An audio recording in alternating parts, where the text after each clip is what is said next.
Naku, sarap ilabas, no? Yeah. In public din, Oo.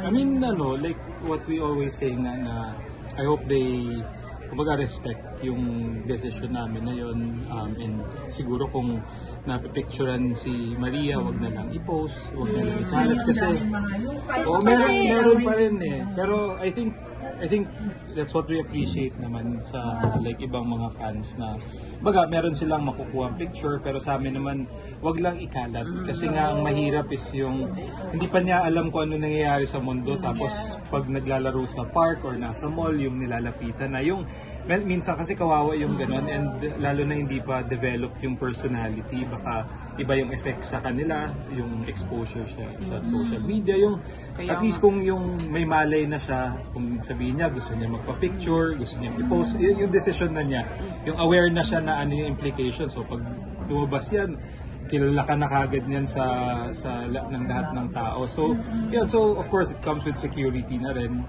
na 'di ba ang daming pag nasa 'di ba pag yung sa yung AI, pag kilala kasi yung anak, 'di ba parang syempre yun na may ginagamit. pwede mong gamitin eh, kasi kung hindi kilala din okay lang dahil 'di ba wala kang maloloko, but if kilala yung face, gamitin lang sa iba, yun yung risk doon. So yun, I hope everyone understands that part naman, and for sure like kung sila rin yung maging magulang, they're also coming to that decision na iba-iba na yung panahon natin ngayon eh. Dati kasi picture lang, naka-print lang, di ba? Ngayon, pwede mo nang ikalat sa buong mundo. So, I guess that's being responsible na rin as parents, na ayaw namin balikan din kami ni Maria pagdating ng panahon na parang wala na akong buhay eh, because parang extension lang ako ng buhay niyo. So, kawawa naman, and that's what we want to protect. I mean, mahirap like what you asked nga, pero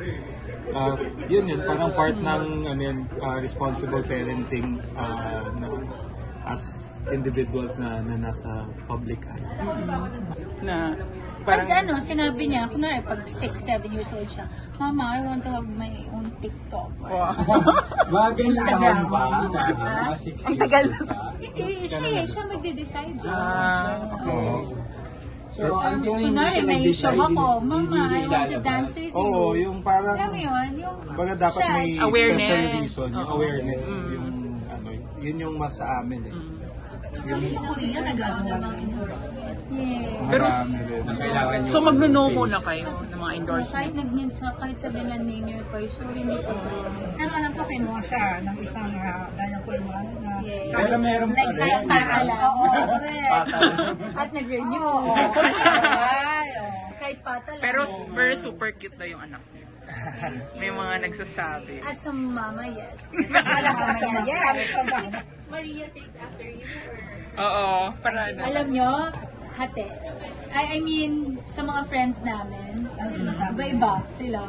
Pero like yung eyes kanina. Pero yung, parang nakita naman na nila, yung lashes niya, parang siyang naka-lash extensions. Oo, ang haba. Sana sobrang advanced, aga naglakad. Pinenta ko ngayon Tapos yung milestones niya. Siya, very advanced, like even yung mga sound ng animals, alam na niya. So, What's even the sound before, of the duck? Hindi niya kayang quack. So, tapos pag dog tayo, aw-aw, di ba sa kanya? Woof kasi. You're so in love. Yes. Kapag blow nga ng candle niya, parang half day lang namin tinuruan. Marunong na siya. Kasi mag-1-year-old na siya. Grabe. So, last today, sabi ko, konti, sunod-sunod ako, itong kaming dalawa. Sabi ko, class na today. Tapos, bukas, hanggang birthday mo, mamatay na.